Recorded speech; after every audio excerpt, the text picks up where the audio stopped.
कि उत्तराखंड में भर्तियों में कितना बड़ा घोटाला चल रहा है, किन किन लोगों ने इस पैसे से अपनी अकूत संपत्ति इकट्ठी की है।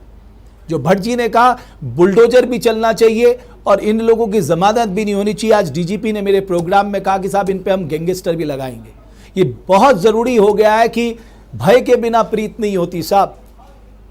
आप सोचिए, हमारे तो सनातन धर्म में भगवान राम जिनके नीचे सब कुछ आते थे, मतलब जो टॉप में बैठे हैं, समुद्र उनकी सुनने को तैयार नहीं था। कब सुनी समुद्र ने? जब उन्होंने धनुष बाण ताना तभी तो सुनी।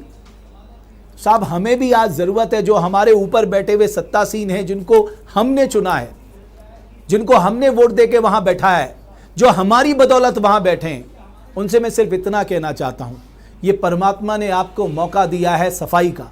इस सफाई अभियान को बिना भाई भतीजावाद के, बिना डर के, बिना फायदे नुकसान के, चाहे कितना भी बड़ा पॉलिटिकल नुकसान हो जाए, लेकिन ये उत्तराखंड हमेशा आपका ऋणी रहेगा साहब।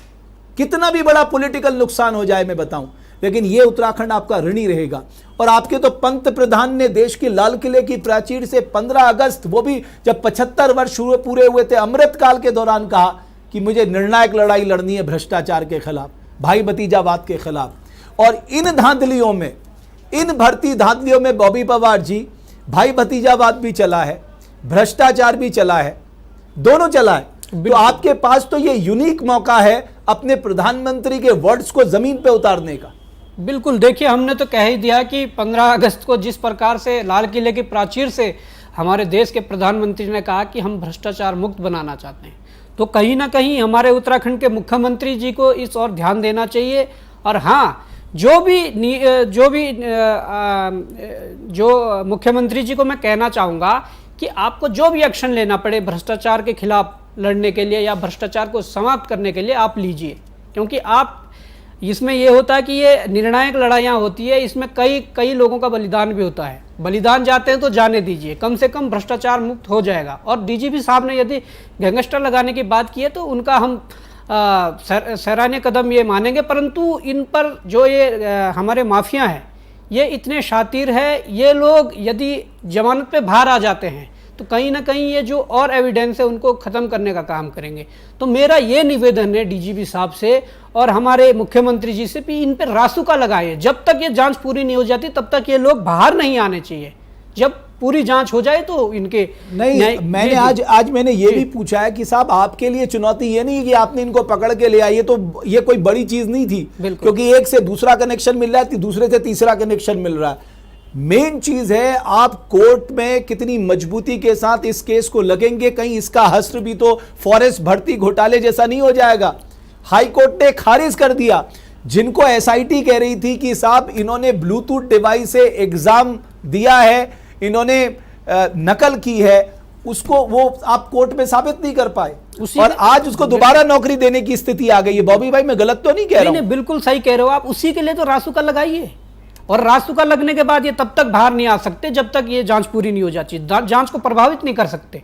और जो लोग अभी जांच से बाहर है वो हमने जिक्र कर ही दिया, उनको जांच के घेरे में लीजिए और उनकी जांच करिए, तह तक जाइए पूरे मामले के, क्या क्या हुआ है, कौन कौन इन्वॉल्व थे। और कम से कम आप सोचिए ना, सबसे बड़ा दुर्भाग्य क्या है, हमारे युवाओं में कितना बेरोजगारी, कितना बड़ा मुद्दा है साहब इस प्रदेश के लिए। मैं कहना चाहता हूं कि अगर हमारे युवाओं के पास रोजगार नहीं है तो खाएंगे क्या, कैसे उनका परिवार चलेगा। पहाड़ों की मुश्किल मैंने देखी अपनी आंखों से, मैं कई बार जा चुका हूं, देखता हूं। अरे साहब उनकी फसलें तक जंगली जानवर खत्म कर दे रहे हैं। ऐसे में सिर्फ आप ये कह दें कि हम उनको सस्ता राशन दे रहे हैं, इससे जीवन नहीं चलता। आपका पर कैपिटा इनकम का डिस्पैरिटी भी दिखाता है कि आपके 3 जिले कहाँ हैं और बाकी पहाड़ के जिले कहाँ हैं।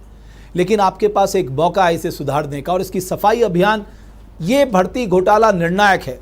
और मैं प्रदेश की जनता से एक और बात कहना चाहता हूँ, जो भी लीडर इस उत्तराखंड में करप्शन के खिलाफ लड़ाई लड़ रहा है उसका हौसला बढ़ाइए, उसको वेलकम करिए, उसके साथ खड़े हो जाइए, और जो करप्शन या करप्ट एक्टिविटीज़ में लिप्त है उनके खिलाफ निर्णायक जंग छेड़ने का समय आ गया है। मैं ऐसा इसलिए कह रहा हूं, Lalit Chaudhary ji, Sunil Bhatt ji, Narendra Rana ji, Sumit Rana ji, Rakesh Mamgai ji, Amar Rawat ji, Ashish Shah ji, Deepak Devrari ji, Raju Bhadauri ji, Kamal Bhatt ji, Amar Rawat ji, thank you very much, Pradeep Singh Rana ji, Jeevan Singh भोज जी, मैं आप सबको धन्यवाद